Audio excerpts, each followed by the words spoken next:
Assalamualaikum warahmatullahi wabarakatuh teman-teman semua. Terima kasih sudah mengklik video ini dan saya pastikan semua teman-teman dalam kondisi yang sehat walafiat. Dan buat yang lagi belum sehat, semoga segera penyakitnya terangkat dan sembuh kembali menjadi lebih baik dan dimudahkan segala urusan serta dimurahkan terus rezeki buat semua. Amin ya rabbal alamin. Tidak lupa saya doakan semoga semua teman-teman atau kita semua terlindungi dimanapun kita berada, dilindungi Allah Subhanahu Wa Taala selalu.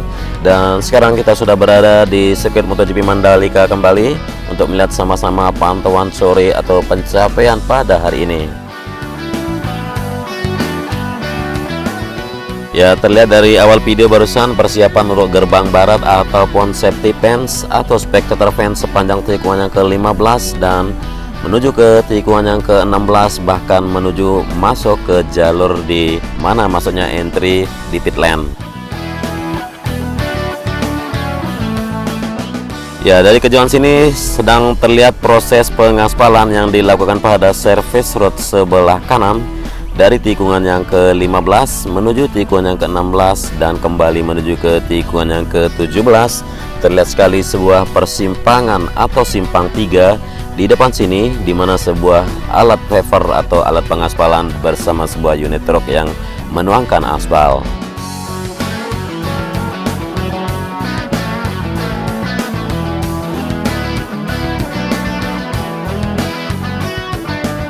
Ya, begitu service road sudah selesai dilakukan pengaspalan pada keseluruhan lintasan sirkuit MotoGP Mandalika, maka akan dilanjutkan persiapan pengaspalan lapisan yang kedua. Ya, adapun proyek jalan kawasan khusus atau Mandalika International Street Circuit adalah satu proyek yang menggunakan stone mastic aspal atau SMA untuk lapisan perkerasan atas. Dan stone mastic aspal merupakan salah satu jenis campuran beraspal panas yang dapat digunakan sebagai lapis permukaan dengan prinsip kontak stone by stone untuk memperkuat struktur lapisan. Dan juga untuk pengaspalan lapisan yang kedua sebenarnya dijadwalkan pada akhir bulan Juni kemarin, namun sekarang masih dalam tahap persiapan. Dan buat teman-teman yang baru gabung, kalau keunggulan stone mastic aspal adalah memiliki tahan gelincir atau skid resisten yang cukup tinggi dan tahan terhadap temperatur tinggi serta beban berat kendaraan, sehingga cocok digunakan pada racetrack di daerah beriklim tropis seperti di Indonesia.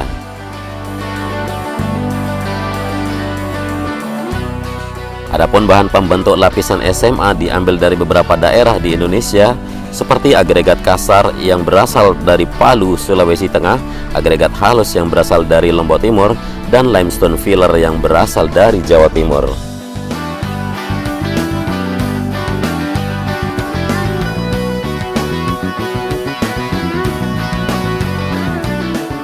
Ya, selain 3 bahan SMA yang diambil dari beberapa daerah, terdapat 2 bahan pembentuk lapisan SMA lainnya seperti additive cellulose fiber dan aspal cell PG82 Caravel Racetrack, dan total ada 5 bahan yang dicampur dan komposisi desain yang direncanakan lalu dibentuk sampel briket. Nah, ternyata proses pengaspalan sirkuit Mandalika begitu rumit dan penuh dengan perhitungan ya. Semua material tersebut dipilih dengan mempertimbangkan standar-standar yang telah ditentukan di dalam pembangunan sirkuit berkelas dunia. Jadi, lintasan yang saat ini sedang dalam proses pengaspalan sudah pasti kuat dan memenuhi standar dari FIM atau Federation International de Motorcyclism. Dan di depan kita merupakan area race control. Jadi buat yang baru gabung mungkin ingin tahu kalau race control merupakan ruangan khusus yang diperuntukkan untuk melakukan supervisi dan mengatur jalannya balapan. Ruangan ini harus memenuhi persyaratan seperti peredam suara, koneksi jaringan telepon baik nasional maupun internasional, jaringan WiFi, CCTV sebanyak 34 buah untuk 17 corner, televisi juga dengan ukuran 42 inci, light system, timing system, dan transponder. Kemudian di depan kita terlihat persiapan dari area di mana hospitality suite atau convention exhibition yang persis berada di belakang area race control atau di belakang jejerannya garasi-garasi pedok bagi para tim pembalap yang membentang dari tikungan yang ke-17 menuju ke tunnel 1 atau posisinya di sisi kiri dari trek lurus yang terlihat di depan sini. Ya, kaplingan jalan sudah terbentuk bersamaan dengan persiapan jalur drainase di sini, terus diselesaikan akan membentang ke sisi timur. Jadi untuk pembetonan di sini seperti yang terlihat tidak ada penggunaan besi kerangka di bagian pembetonan, hanya melakukan pembetonan yang lumayan sangat tebal dan kuat. Dan ini akan menjadi area pedok nantinya harus dipastikan bisa menopang atau bisa menahan berat beban dari kendaraan-kendaraan para pembalap. Jadi kesiapan untuk pembuatan area pedok di sini seperti teman-teman udah tahu, kalau bangunannya akan dilakukannya itu semacam bangunan modular. Jadi ini milik dari Wika Gedung yang nantinya mendukung jalannya event MotoGP dan merupakan partner penyedia bangunan-bangunan modular yang berkualitas, di mana bangunan ini dapat dibongkar pasang dengan cepat. Ya, di trek lurus lagi kita kembali, kita melihat sudah dikoreksinya drainase Harton yang kemarin ada sedikit kekeliruan dalam elevasinya. Kemudian masih di sini geobrok untuk pit wall maupun tunnel 1 belum ada kelanjutan dari pengerjaannya. Kita akan lanjutkan pantauan kita menuju area titik lain ya. Di sini di sisi sayap sebelah kanan dari tunnel 1 juga masih seperti ini. Namun genangan air di sini tidaklah dianggap mengganggu dari proses pengerjaan karena air di sini masih bisa difungsikan untuk melakukan penyiraman dan perkerasan. Ya, sepanjang trek untuk service road sebelah kanan menuju ke tikungan yang pertama sudah terlihat hampir selesai untuk spectator fence maupun geobrok dengan debris fence. Kemudian di depan kita merupakan tikungan yang pertama, masih terlihat di sisi kiri yang merupakan service road sebelah kiri dari trek lurus. Belum ada kelanjutan pengerjaan mulai dari sisi sayap tunnel sebelah kiri. Ya, namun di sini tinggal melakukan hamparan subbase setebal 22 cm, maka bisa dilanjutkan dengan hamparan prime course dan pengaspalannya. Oke, kita lanjutkan pantauan kita menuju trek berikutnya. Kita sudah melewati tikungan yang pertama, kini kita menuju ke tikungan yang kedua. Untuk run off aspal belum juga dilakukan pengaspalan dan juga sambungan dari garis-garis curve yang ada di sepanjang lintasan.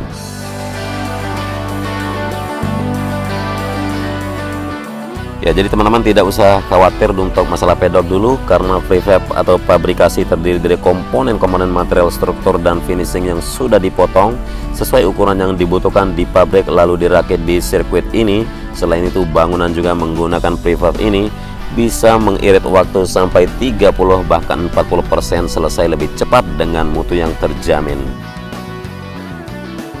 Ya, di tikungan yang kedua kita melihat di sini masih dilakukan perbaikan untuk drainase Harton yang ada di sisi kiri dan kanan track lane, sehingga pengaspalan lapisan yang kedua masih belum bisa dilaksanakan pada bulan Juni kemarin.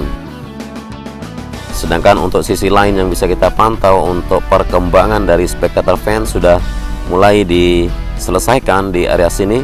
Seperti yang terlihat masih tersisa hanya beberapa meter saja yang belum dipasangkan kawat debris atau kawat pengaman bagi para penonton yang akan duduk di samping kiri atau di sisi sebelah kanan untuk tribun penonton nantinya. Ya, kita lanjutkan pantauan ke trek berikutnya. Untuk hamparan gravel bed juga belum bisa diselesaikan karena masih dibentuknya jalur untuk mengangkut material-material ke sisi selatan dari sirkuit MotoGP Mandalika.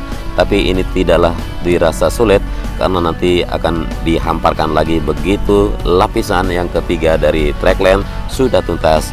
Ya, sedikit kita melihat di sini ada longsor untuk sisi drainase luar atau drainase permukaan yang ada di luar service road sebelah kiri. Pengosongan lahan bisa kita pantau bersama di sini di sisi timur dari tikungan yang kelima menuju tikungan yang keenam, karena kita tahu di sini akan menjadi area tribun yang nantinya membentang sampai menuju ke tikungan yang ketujuh, bahkan sampai ke bagian dari tunnel 2 sebelah kiri. Dan sejumlah alat berat di sini masih menyelesaikan jalur service road sebelah kiri, yang mana nantinya akan dilakukan penambahan pengaspalan seperti yang terlihat di depan sini, kurang lebih dengan lebar aspal hampir lebih dari 2,5 meter. Sudah kita lalui tikungan yang ke-6 dan di depan merupakan tikungan yang ke-7. Namun sebelum tikungan yang ke-7 masih ada pekerjaan untuk perbaikan atau koreksi dari drainase Harton yang ada di sisi kanan dari track lane. Begitu juga dengan track lane di tikungan yang ke-7 menuju tikungan yang ke-8. Seperti yang terlihat di bawah sini, sejumlah para pekerja masih merapikan atau membuat koreksi untuk elevasi dari drainase Harton sendiri. Dan sisi sayap sebelah kanan untuk tunnel 2 seperti yang kita lihat di sini sudah tersambungnya jalur drainase permukaan yang membentang di sisi kanan atau di zona tengah sirkuit, dan nantinya di sini akan mengalir menuju Laguna melalui bawah trek di bawah tikungan ke-11 menuju ke tikungan ke-12.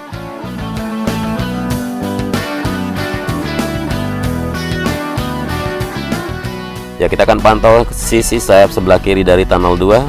Ya, di sini angin sangat kencang sehingga kamera udara sedikit masih ada guncangan.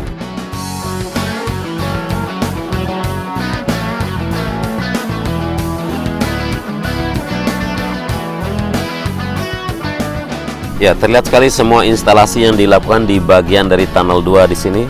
Masih juga pemompaan air yang masih tersisa menggenang di bagian tunnel. Ya, untuk sementara tunnel 2 belum bisa difungsikan karena masih dilakukan beberapa atau sejumlah pekerjaan, baik itu penyelesaian dari sistem drainase maupun penginstalan dari listrik untuk lampu-lampu di bawah tunnel 2. Dan untuk teman-teman yang belum tahu, kalau tunnel 2 ini memiliki panjang 119 meter dan tunnel 1 memiliki panjang hanya 67 meter.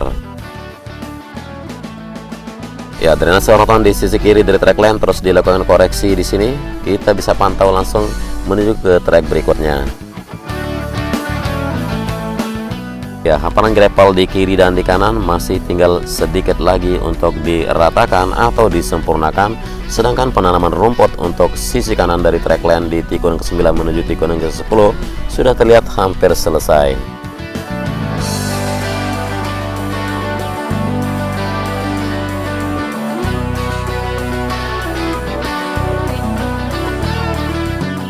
Ya, di sisi kiri dari trek atau di sisi luar untuk spectator fence masih berupa penggalian untuk titik di mana nanti tiang-tiang spectator fence akan berdiri terus dikerjakan.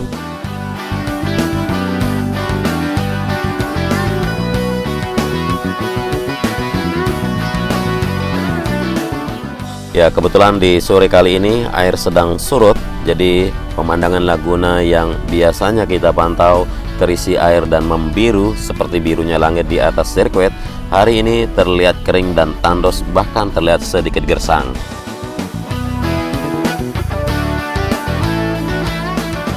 Dan tikungan ke-10 sudah terlihat progres sejauh ini. Pemasangan konkret barrier di sepanjang service road sebelah kiri dan kanan sudah tuntas dan tinggal melanjutkan pengaspalan untuk run off aspal.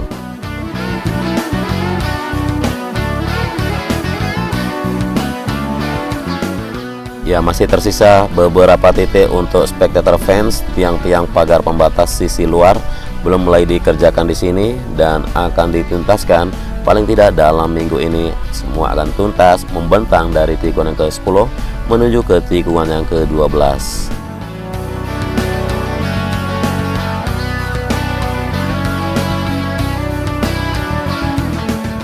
Dan hamparan gravel akan segera dilakukan kelanjutannya di sisi kiri dari tikungan yang ke-11 menuju tikungan yang ke-12 karena bak kontrol sudah terlihat, penutupnya sudah terpasang. Di depan kita merupakan tikungan yang ke-12 berbelok kiri menuju tikungan yang ke-13. Untuk sistem pengerjaan di sini terlihat sepi karena para pekerja masih membantu proses pengaspalan yang dilakukan di simpang 3 dari tikungan yang ke-17, dari tikungan yang ke-14 menuju ke tikungan yang ke-15.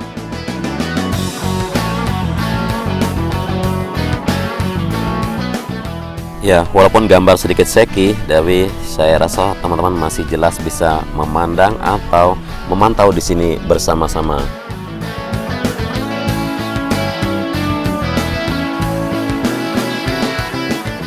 Ya, terlihat sekali di depan sini untuk gravel bed area belum mulai dihamparkan gravel di area sisi kanan dari track line menuju tikungan yang ke-13. Bahkan untuk sambungan service road sisi kanan pun belum dilakukan relokasinya. Namun berkah dari hujan kemarin, rerumputan di sini sudah terlihat makin menghijau dan tumbuh subur. Inilah tikungan yang ke-13 menuju tikungan yang ke-14.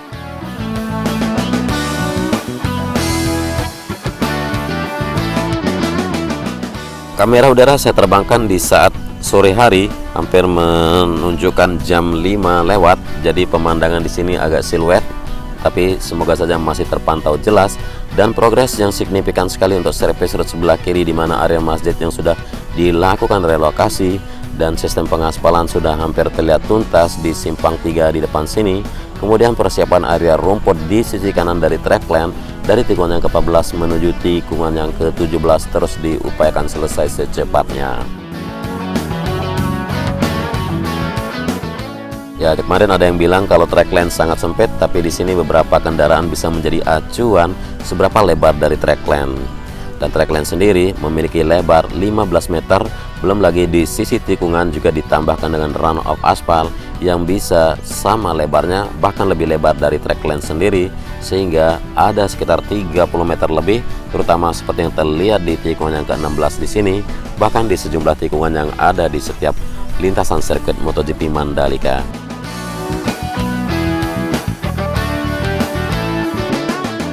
Ya, area rumput juga di sini sudah mulai dikerjakan untuk meratakan tanah-tanah di mana akan ditanamkan rumput nanti di tikungan yang ke-16 menuju tikungan yang ke-17, dan bak kontrol untuk penutupnya juga akan segera disiapkan sehingga penghamparan gravel bed akan bisa dilanjutkan segera di sisi kanan dari tikungan yang ke-17. Oke, tidak terasa sudah satu lap putaran kita lakukan pada sore kali ini. Semoga pantauan kita di sore kali ini terlihat jelas dan benar-benar menggambarkan sesuatu yang signifikan. Karena pengerjaan di sini terus digeber dan dikebut pengerjaannya, bahkan di beberapa titik dilakukan pengeroyokan secara bersama-sama.